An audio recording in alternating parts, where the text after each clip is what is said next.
Biden seeks $24 billion for Ukraine, testing bipartisan support in Congress.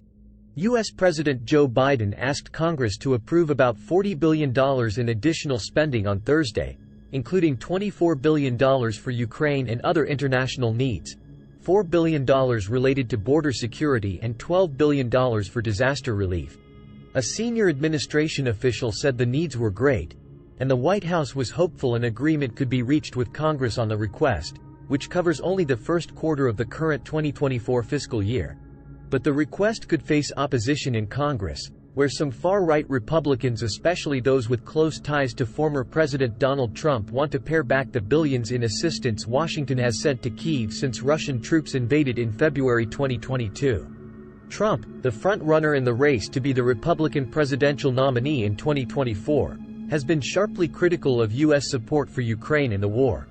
And 70 House members backed an unsuccessful proposal in July to cut funding for Ukraine. Senate Majority Leader Chuck Schumer said there was strong bipartisan support in the Democratic-led Senate for doing more to back Ukraine, help Americans affected by natural disasters, and fight the scourge of fentanyl.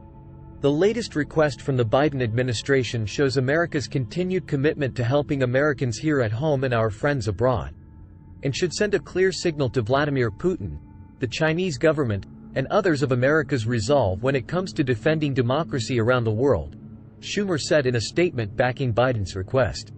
The Senate's Republican leader, Mitch McConnell, said in a statement he looked forward to reviewing the request to make sure it is necessary and appropriate to keep America safe, secure our borders, support our allies, and help communities rebuild after disasters.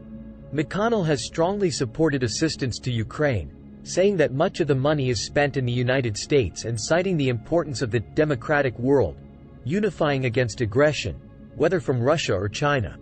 Asked about criticism from Republicans in the House of Representatives that the request violated a budget deal reached in June, the official said it was clear when that deal was signed that it did not preclude requests for emergency funding. "There's work to do, but we are hopeful about our ability to come together," the official said. First Ukraine request since Republicans took House. Republicans narrowly control the House, where Speaker Kevin McCarthy signaled in June that any request for more assistance for Ukraine would face an uphill path through Congress. A spokesperson for McCarthy said he would review Biden's proposal. A Republican-led House will not rubber stamp any blank check funding requests. Rather, the administration's emergency funding requests must be reviewed and scrutinized on their merits consistent with the practice and principles of our majority, the spokesperson said in an emailed statement. The House and Senate last approved aid for the Kyiv government $48 billion in December, before Republicans took control of the House. A second administration official said the United States was making good on its promise to stand by Ukraine in its fight against the Russian invasion that began in February 2022. And would not be bashful about asking for additional funds if needed. The funding request also includes $3.3 billion to expand development and infrastructure lending by the World Bank to developing countries and provide a credible alternative to China's coercive and unsustainable lending in infrastructure projects, Biden's budget director, Shalanda Young, said in a letter to Congress. The request includes $13.1 billion for the Department of Defense, including $9.5 billion for equipment for Ukraine and replenishment of U.S. equipment stocks already sent to Kyiv. It also includes $3.6 billion for continued military, intelligence and other defense support. It seeks $8.5 billion for the Department of State and U.S. Agency for International Development, including $7.3 billion for economic, humanitarian and security assistance for Ukraine and other affected countries and populations, $1 billion to strengthen strategic partnerships in developing countries and $200 million to strengthen African countries' resistance to Russia's Wagner Group, which Washington has designated a transnational criminal organization.